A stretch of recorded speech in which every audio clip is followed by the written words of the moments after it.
Sesuai dengan Undang-Undang Nomor 30 Tahun 2009, seluruh operator kelistrikan harus memiliki kompetensi. Wali Kota Palembang mendorong seluruh operator di pengolahan sampah menjadi energi listrik atau PSEL untuk memiliki sertifikat.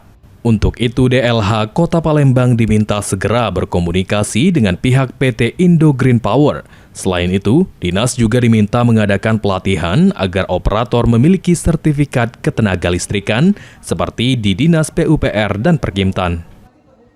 Kompetensi tentang ketenaga listrikan. Untuk itu, tadi tidak hanya terfokus kepada persoalan PSEL. Kalau dari PSEL saya sudah minta tadi Dinas Lingkungan Hidup untuk dikomunikasikan dengan pihak IGP.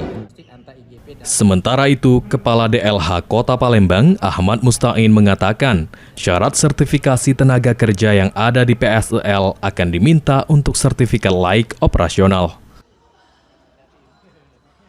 Karena syarat sertifikasi terhadap tenaga kerja yang ada, itu pasti diminta untuk SLO-nya, sertifikat layak operasional PSEL itu sendiri. Jadi saya kira hal itu pasti dipenuhi. Sandi Pratama, PAL TV.